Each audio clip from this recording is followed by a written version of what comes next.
Hola a todas y todos, estimados estudiantes, reciban un cordial y afectuoso saludo de su docente de Derecho Procesal Penal 2, Andrés Palacios Rodas. El día de hoy vamos a tener una clase sumamente apasionante de Derecho Procesal, que es el procedimiento penal como tal. En esta clase, ustedes van a conocer las reglas generales. Asimismo, veremos el procedimiento ordinario de entre los tipos de procedimiento que hay. Veremos cómo funciona el sistema judicial desde el momento de la noticia criminis, pasando, por ejemplo, por una denuncia, un parte policial, hasta las audiencias que corresponden, dentro de las cuales estará la audiencia de juicio, donde ustedes podrán conocer sus fases. Prepárense entonces para comprender las etapas del proceso penal, sus aspectos clave para litigar en este campo tan apasionante. Empecemos. Los principios fundamentales del proceso penal, ¿no es cierto? Tenemos varios, entre ellos el principio de legalidad, pues la Constitución de la República instituye que nullum crimen nullum poena sine lege. Pero no solamente crimen y pena, no hay procedimiento sin ley previa, clara, estricta y bien descrita. Asimismo, se rige por principios como el debido proceso en sus respectivas garantías de la igualdad, la garantía del derecho a la defensa, a su vez con otras garantías como el ejercicio de la contradicción, la presunción de la inocencia, la debida motivación en las resoluciones, entre otros. Garantizan un proceso justo y equitativo para las partes que están presentes en un proceso penal, en una fase de indagación previa, en una fase de instrucción y las siguientes fases, asegurando de esa manera el respeto por los derechos, que es la base de nuestro sistema neoconstitucional de derechos y justicia, como así también lo pregona Luigi Ferrajón. Bien, sin embargo de aquello, hay que tomar en cuenta que la ley es la fuente primordial del derecho penal y tenemos que volver a ella, conforme así lo manifiesta el maestro García Amado, en respeto de la seguridad jurídica, en este caso del principio de legalidad. El procedimiento ordinario es el común utilizado para el juzgamiento de la mayoría de delitos. Entonces, es la regla general, si ustedes quieren, esta secuencia de actos procesales divididos en varias fases, como justo la fase ya dentro del proceso, la instrucción, la fase intermedia, evaluatoria, preparatoria de juicio y la fase de juicio como tal. Bien, entendiendo asimismo la diferencia entre fase preprocesal y fase procesal penal. La preprocesal es la investigación previa, es la indagación previa, y la procesal las que acabo de mencionar. Bien, se rige en nuestro sistema jurídico penal por el principio de oralidad. Es la regla general. Sin embargo, no estamos en un sistema oral por completo, sino tiene su mixtura, pues debe reducirse a escrito ciertos actos procesales por obligación de la ley penal.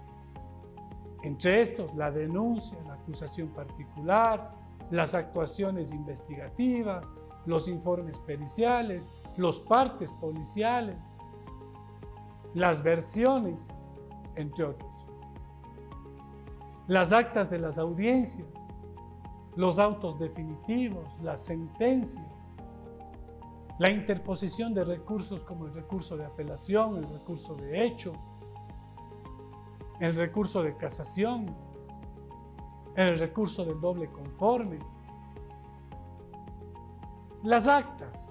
¿Qué son las actas? Son estos documentos que deben contener lo relevante, ¿cierto? garantizar ese registro preciso de las decisiones tomadas en audiencia.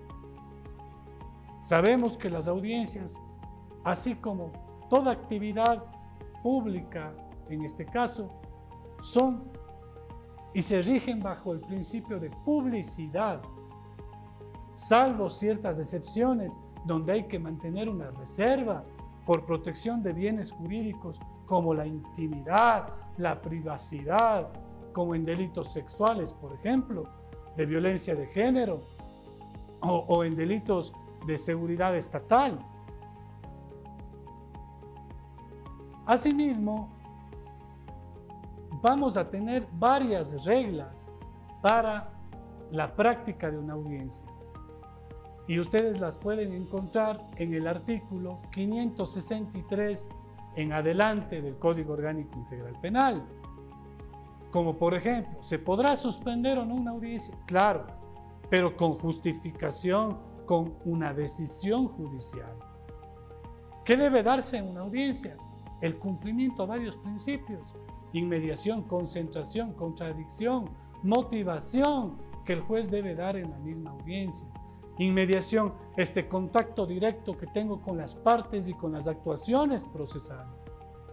Contradicción, este ejercicio que las partes tienen para replicar los argumentos presentados en sus contras y actuar prueba a favor de sus aciertos. Motivación, aquella premisa fáctica atinada a la premisa jurídica que soluciona silogísticamente un conflicto, un tema. Entonces, esta motivación son estos antecedentes fácticos que guardan pertinencia con los jurídicos y que llevan inequívocamente a una conclusión. Sabemos que el castellano es nuestro idioma oficial, pero ¿qué pasa si hay un procesado, es extranjero y tiene otro idioma? Pues se le deberá dar la garantía de un intérprete, de un traductor.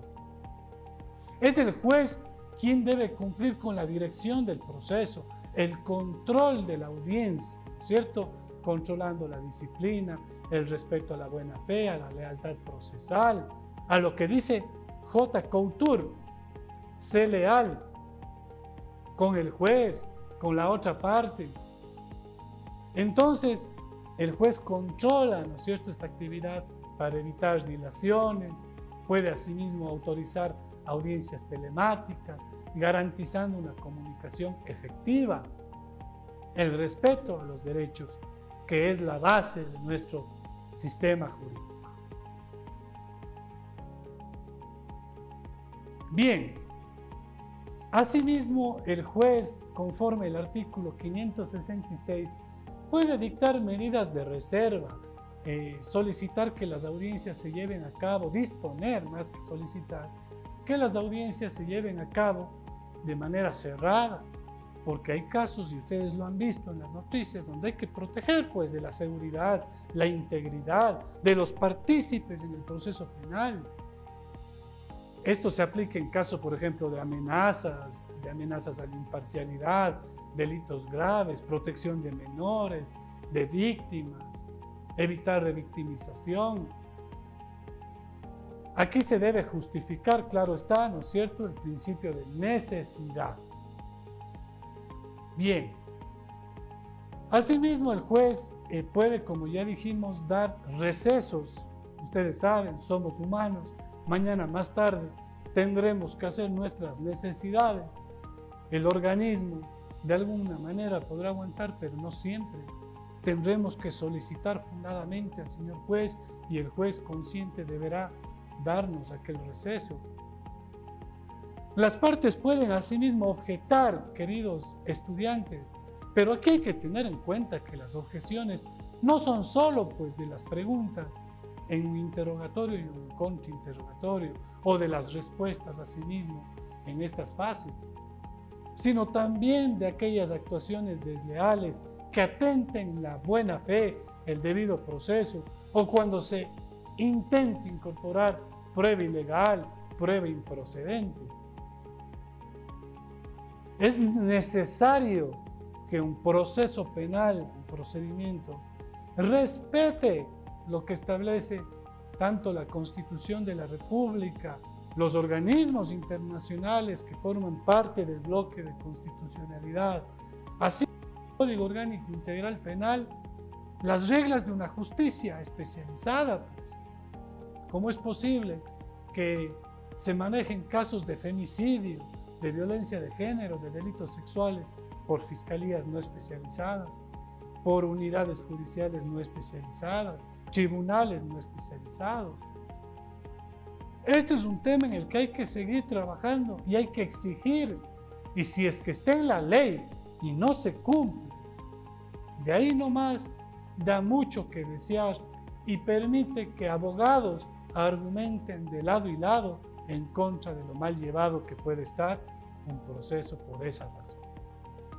Bien, aquí es importante tocar un tema que asimismo debemos poner mucha atención, y que es la excusa y la recusación.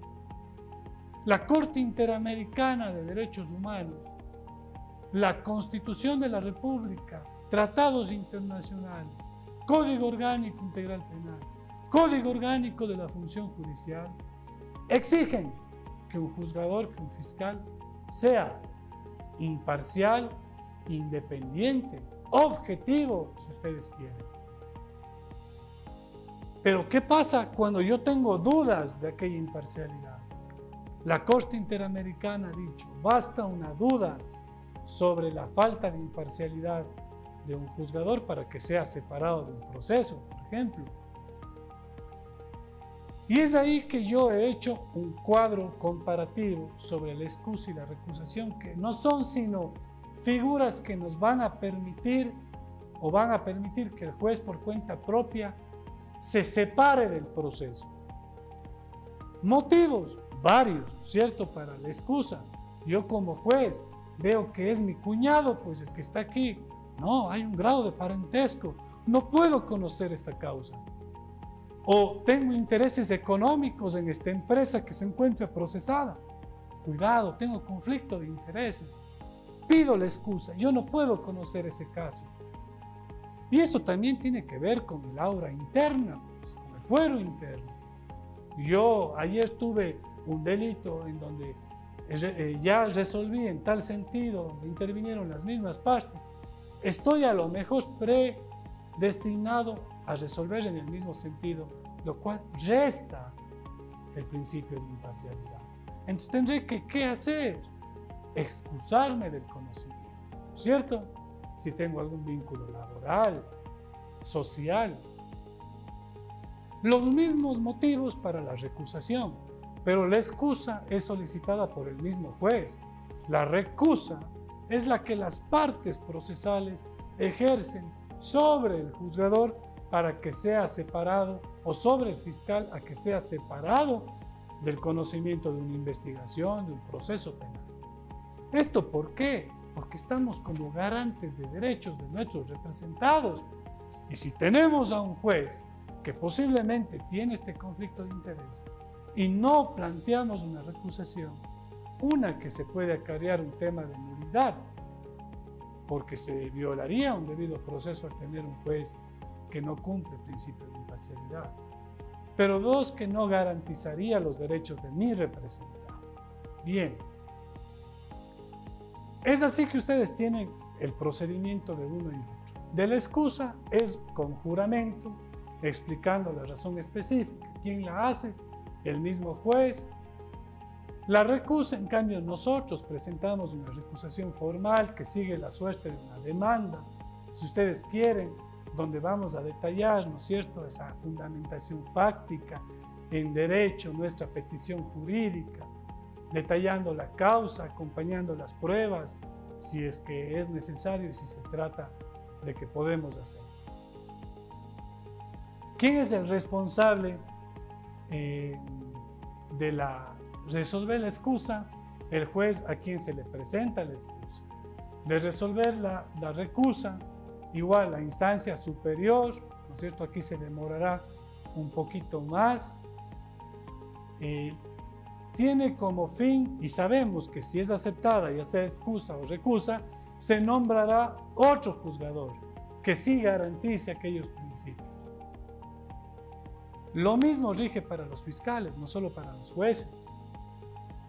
En la excusa es un poco más inmediata, la recusa es un poco más demorada, pues analizan causas, etc. Eso un poquito para que conozcan, y es importante esta estrategia. Si yo tengo un proceso, por ejemplo, en mi caso,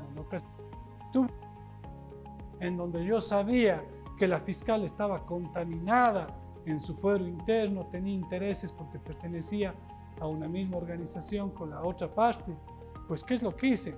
Dije, no, si continúo con esta fiscal, una, que no va a dar paso a mis diligencias, está violando mi derecho a la defensa, pero dos, nuestra misión como abogados es que un proceso sea sano, que cualquier conclusión jurídica a la que arribe ese proceso sea loable y no conforme la teoría del fruto del árbol envenenado, en donde si las raíces estuvieron envenenadas, claramente el fruto que dará ese proceso será envenenado. Bien, esto dará origen obviamente a recursos, nulidades, y por tanto se violarán principios como celeridad, economía procesal, tutela judicial efectiva y muchos más. Bien, hay ciertos plazos y horarios que por obvias razones son obligatorios. La norma del Código Orgánico Integral Penal es una norma de carácter público que no permite interpretaciones analógicas que generen sanción o procedimientos distintos.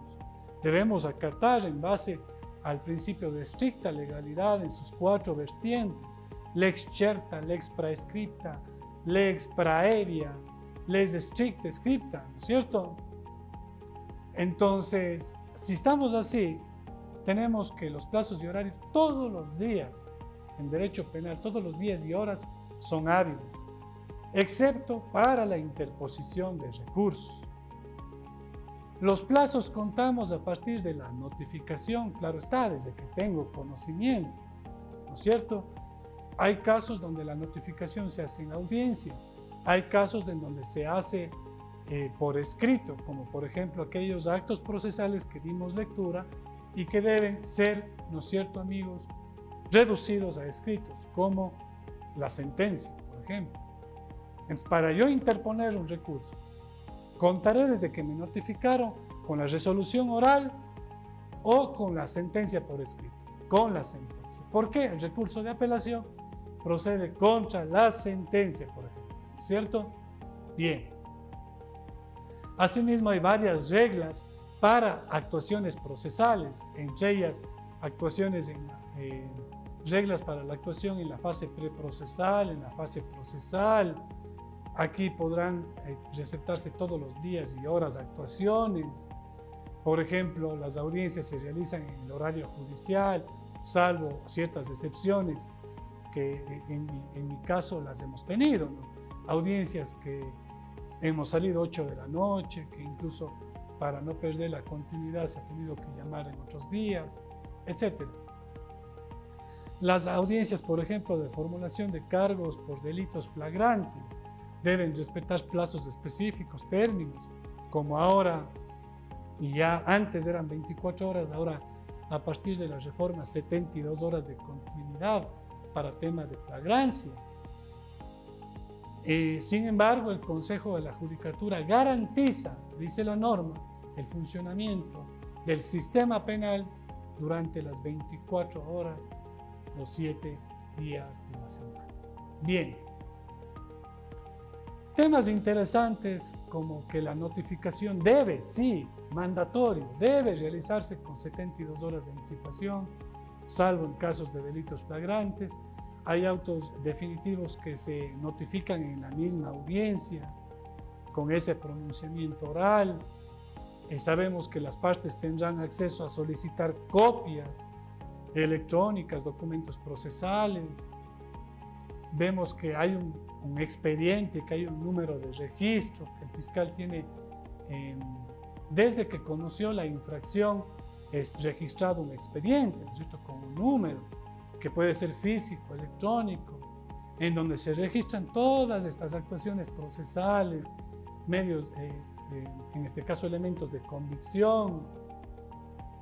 Y aquí es importante señalar que no se viene cumpliendo ciertas cosas, como por ejemplo el audio de las audiencias. Resulta que tiene que ser íntegro, que debe haber la reproducción fidedigna de lo actuado. Y nos topamos cuando solicitamos audios que los mismos están mutilados, recortados, no hay tal o cual pericia, tal o cual testimonio, lo cual claramente podría afectar un derecho a la defensa, ¿no es cierto? Bien, a su vez es importante también conocer sobre las fases. La indagación previa o fase de investigación previa, ¿no es cierto?, permite reunir elementos de convicción para decidir si el fiscal titular de la acción penal pública va o no a formular cargos. Permite asimismo que el investigado abone elementos de descargo, aunque no es su obligación. Quien debe desvanecer el estatus de inocencia es el órgano fiscal a través de su acusación con elementos y ya luego con prueba clara, ¿no es cierto?, inequívoca, unívoca.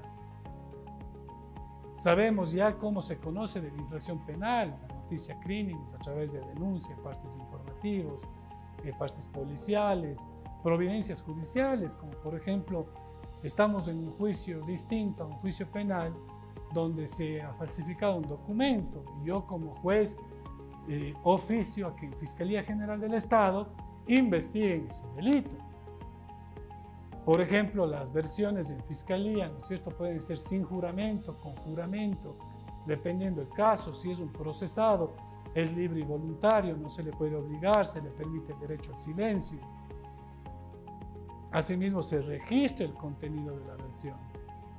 ¿Esto para qué? Para que los otros intervinientes puedan ejercer la contradicción, el derecho a la defensa.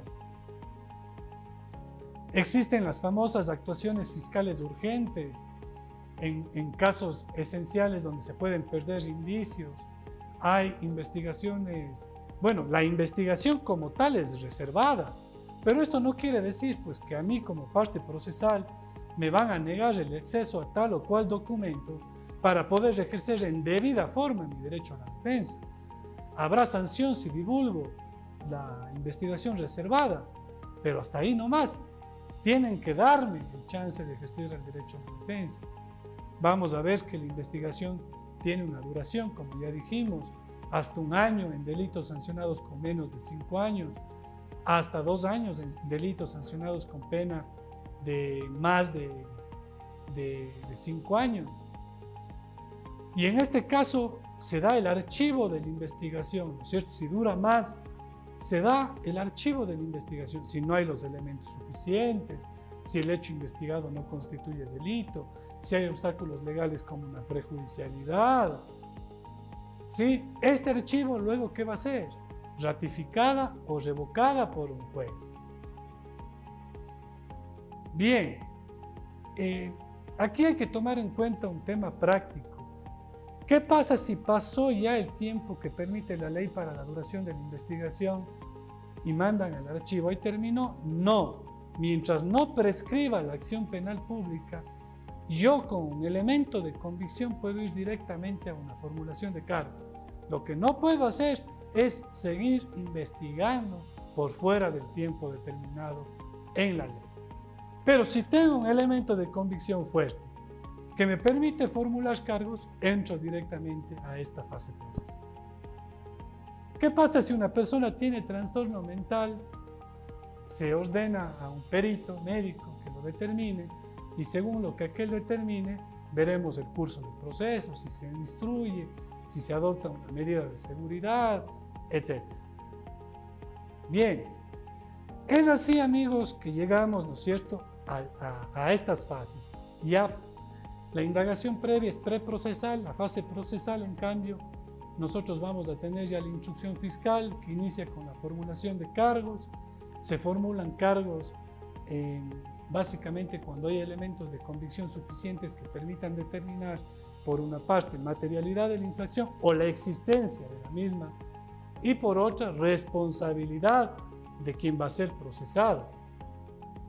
Bien, podría durar, ¿no es cierto?, 90 días, en tránsito 45 días, no más de 65, en delitos flagrantes no más de 30. Si se da una reformulación de cargo, se puede dar 30 días más, que son días plazo. Ojo, no son días término. ¿Cuándo termina la instrucción fiscal? Cuando se cumple este plazo, por decisión del fiscal dirigida al juez, se da este dictamen fiscal, ¿no es cierto?, en donde si acusa, se llama a la siguiente fase, la evaluatoria y preparatoria de juicio o fase intermedia. Y si es que no, pues se dicta el auto de sobreseimiento. Como ven, la evaluatoria y preparatoria de juicio es aquella fase donde se sustenta, en cambio, ya una acusación fiscal, se ven vicios de procedibilidad, procedimiento, competencia, validez procesal, se hace el anuncio de los medios de prueba, distinto a la práctica. Simplemente se anuncia. Tendrá que presentarse en la fase de juicio, el siguiente, pero lo anuncio en la preparatoria, en donde a su vez vamos a tocar un tema esencial, que es la exclusión de medios de prueba, ilegales, ilegítimos. Bien, por ejemplo, traen mañana más tarde un elemento de prueba que haya violado la intimidad, será analizado si debe ser excluido, ¿no es cierto? Entonces este filtro probatorio se da en la etapa evaluatoria y preparatoria de juicio, y eso no podemos comernos.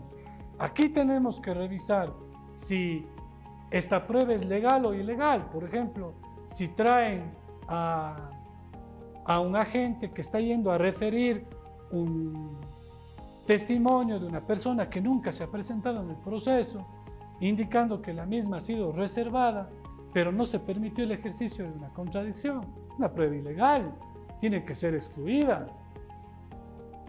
Bien, asimismo aquí se dicta el auto de llamamiento a juicio o el sobreseimiento. Sobreseimiento es decir, ratifico el estatus de inocencia, ¿sí? Y aquí se analizará también si aquella acusación fue maliciosa o temeraria. Ojo con eso. En esto hay que ser enfáticos, pues en la práctica pocas de las veces se determina tal particular. Y luego vamos ya a la audiencia de juicio, donde tenemos alegato inicial, práctica de prueba, alegato final y sentencia. Los alegatos, ojo, deben tener una proposición, mínimamente una proposición fáctica, probatoria y jurídica. Fáctica, los hechos; probatoria, las pruebas que justifican esos hechos; y jurídica, lo que el derecho me da en torno a estos hechos y a esta prueba, lo que yo puedo pedir conforme a derecho y justicia. Pero aquí hay una diferenciación entre el de apertura y el de clausura. En el de apertura no hay cómo ser conclusivo, en el de clausura sí.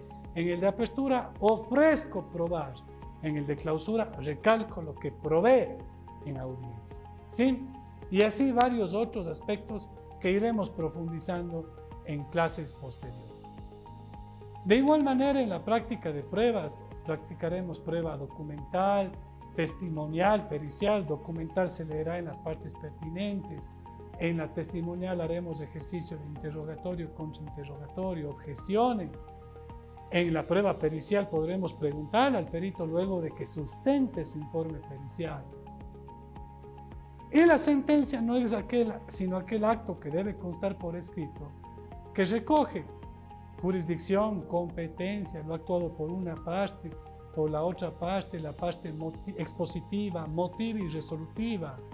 Recoge todas las pruebas, cómo se valoraron estas pruebas, el silogismo jurídico, la motivación a la luz de la teoría del delito, conducta penalmente relevante, tipicidad, antijuridicidad y culpabilidad, y pues obviamente la individualización tanto de materialidad, de responsabilidad penal, de la pena por cada uno de los procesados. Bien, a manera de conclusión, queridos amigos, vamos a ver que tenemos el alegato de apertura claro, breve, con verbos en futuro, ordenada, no argumentativa, lo que mencionamos de la práctica de las pruebas. Hay cómo solicitar prueba no actuada oportunamente.